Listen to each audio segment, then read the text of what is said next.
Currently Vakrangee limited के shares market में बहुत ज्यादा ट्रेंडिंग में आ चुके हैं। अगर आप इन कंपनीज के शेयर्स की प्राइस को ऑब्जर्व करेंगे तो करंटली इस कंपनी के शेयर्स ट्रेड कर रहे हैं 21.60 रुपीज के आसपास। लेकिन इस कंपनी के शेयर्स की खास बात है कि कंपनी के शेयर्स लगातार गिरते ही जा रहे हैं और लोग यहाँ पर इन्वेस्टमेंट करने की प्लानिंग भी कर रहे हैं। जैसे कि आप यहाँ पर स्क्रीन पर देख सकते हैं कि कंपनी के शेयर्स की प्राइस एक दिन में 2.67% से गिर चुकी है।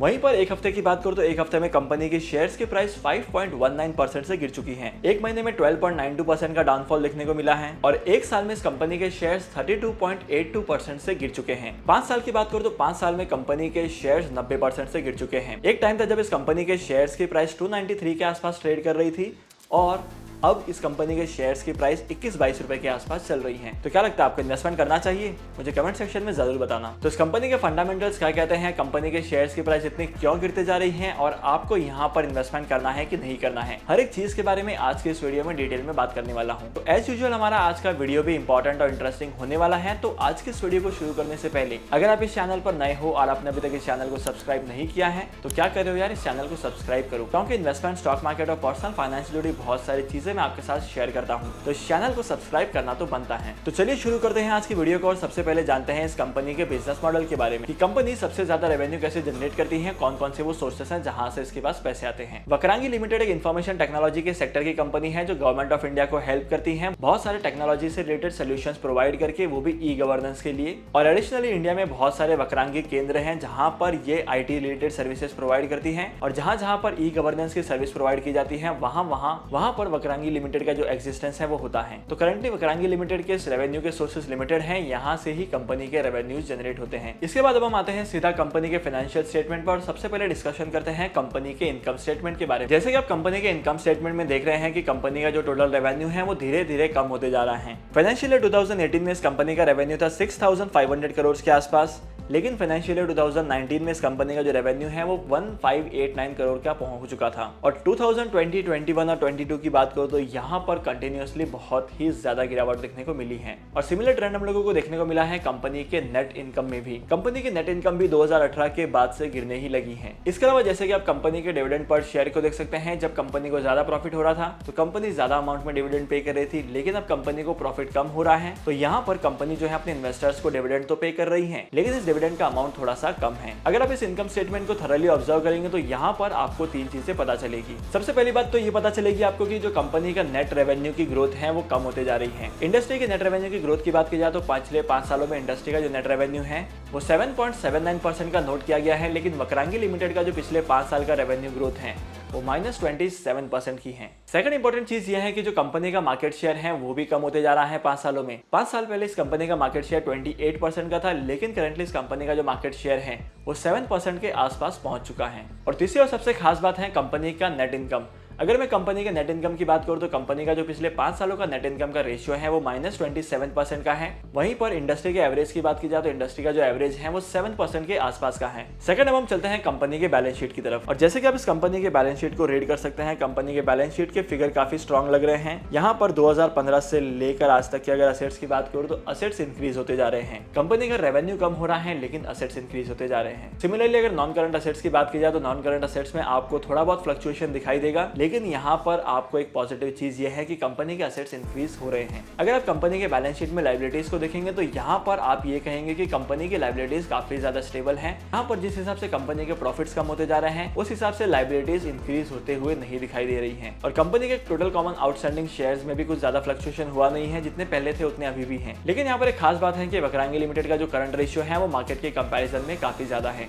अगर वक्रांगी लिमिटेड के करंट रेशियो की बात की जाए तो वक्रांगी लिमिटेड का जो करंट रेशियो है वो 1286% के आसपास का है, लेकिन अगर इंडस्ट्री का एवरेज निकाला जाए तो इंडस्ट्री का एवरेज निकलकर सिर्फ 265% का निकल कर आता है, जो कि वक्रांगी लिमिटेड के लिए काफी अच्छी बात है। और जैसे कि आप कंपनी के डेट टू इक्विटी रेशियो को भी ऑब्जर्व कर सकते हैं कि कंपनी की जो टोटल लायबिलिटी है वो असेट्स के कंपैरिजन में बहुत कम है। अब हम चलते हैं कंपनी के कैश फ्लो स्टेटमेंट की तरफ। और जैसे कि आप कंपनी के नेट चेंज इन कैश को देख रहे हैं, यहाँ पर जो अमाउंट है वो पॉजिटिव में है और इंक्रीज होते जा रहा है। अगर आप देखेंगे तो यहाँ पर कुछ अमाउंट नेगेटिव में भी है, लेकिन एक अच्छी बात यह है कि बहुत सारे अमाउंट पॉजिटिव में ग्रो कर रहे हैं। अगर चेंज इन वर्किंग कैपिटल की बात की जाए तो सेकंड नंबर पर चेंज इन वर्किंग कैपिटल भी नेगेटिव में जा चुका है। अगर किसी भी कंपनी का change in working capital negative में रहता है और पिछले 3 से 4 सालों में अगर नेगेटिव रहता है तो यहाँ पर कंपनी के लिए बहुत बुरी बात होती है। और यही सेम चीज हम लोगों को दिखाई दे रही है इस कंपनी के शेयर्स में। अगर कैपिटल एक्सपेंडिचर की बात की जाए तो इस कंपनी का कैपिटल एक्सपेंडिचर बहुत तेजी से ग्रो कर रहा है। अगर इस कंपनी के कैपिटल एक्सपेंडिचर की बात की जाए तो कंपनी हर साल कुछ ना कुछ amount, certain amount capital expenditure के तौर पर खर्च करती है। अगर आप 3 साल के डेटा को उठाकर देखेंगे तो आपको ये पता चलेगा कि करंटली इस साल कंपनी ने जो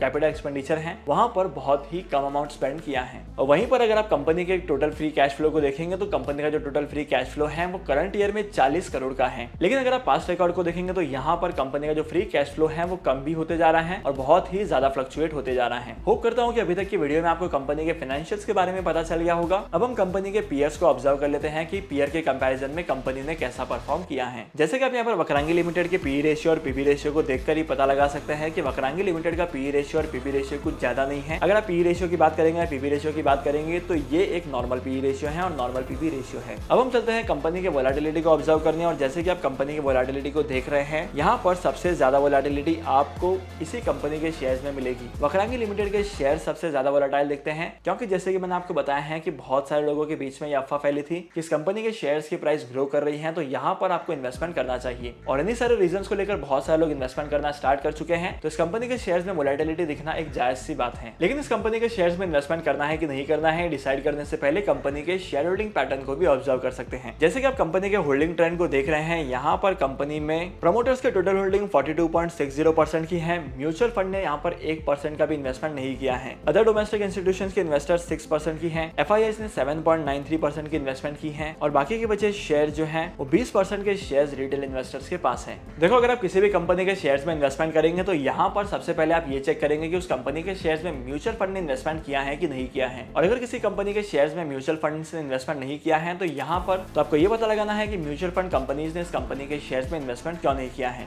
क्योंकि म्यूचुअल फंड कंपनी जितने भी कंपनीज के शेयर्स में इन्वेस्टमेंट करती हैं वहां पर बहुत ही ज्यादा रिसर्च करती हैं और उसके बाद ही इन्वेस्टमेंट करती हैं। अगर म्यूचुअल फंड से इन्वेस्टमेंट नहीं किया है तो यहाँ पर आप ये कंसिडर कर सकते हैं कि कंपनी के शेयर्स में कुछ गड़बड़ हो सकती है या आने वाले टाइम पीरियड में इस कंपनी के शेयर्स की प्राइस गिर सकती है। तब क्या लगता है आपको इन्वेस्टमेंट करना चाहिए कि नहीं करना चाहिए? इतना जल्दी फैसला मत करो, मैं कुछ चीजें और भी बता देता हूँ। वक्रांगी लिमिटेड के शेयर्स की प्राइस के गिरने के पीछे का सबसे बड़ा रीजन है कॉम्पिटिशन। अगर आप मार्केट में देखेंगे तो मार्केट में बहुत सारे आईटी सेक्टर की कंपनीज आ गई हैं जो गवर्नमेंट ऑफ इंडिया के प्रोजेक्ट्स को बहुत ज्यादा हेल्प करती हैं, फिर चाहे ई गवर्नेंस की सर्विसेज ही क्यों ना हो। और मार्केट में जितनी भी आईटी सेक्टर की कंपनीज है जो गवर्नमेंट ऑफ इंडिया को ऐसी सर्विसेज प्रोवाइड करती हैं उनकी टेक्नोलॉजी काफी ज्यादा अपग्रेडेड है इस कंपनी के कंपैरिजन में। तो यहाँ पर बहुत ही ज्यादा टफ कंपटीशन है और गवर्नमेंट ऑफ इंडिया भी इस कंपनी को ई गवर्नेंस के बहुत कम प्रोजेक्ट्स देती है। तो टफ कंपटीशन की वजह से कंपनी का मार्केट शेयर कम होते गया और यहाँ पर इस कंपनी के रेवेन्यू पर बहुत ही ज्यादा इंपैक्ट पड़ा। अगर आप लोगों ने वक्रांगी लिमिटेड के शेयर्स की प्राइस में इन्वेस्टमेंट करने का प्लान बनाया है तो आपको यहाँ पर मैं पर्सनली एडवाइस करता हूँ कि आपको इन्वेस्टमेंट नहीं करना है क्योंकि वक्रांगी लिमिटेड के शेयर्स की प्राइस पिछले 5 सालों में 90% से ज्यादा गिर चुकी है। और अगर आप किसी ऐसी कंपनी के शेयर्स में इन्वेस्टमेंट करते हैं जहां पर उस कंपनी के शेयर्स की प्राइस लगातार गिर रही है और अगर आपको लगता है कि ये शेयर और कितना गिरेगा, गिर गिर के गिर ही चुका है अब उठेगा,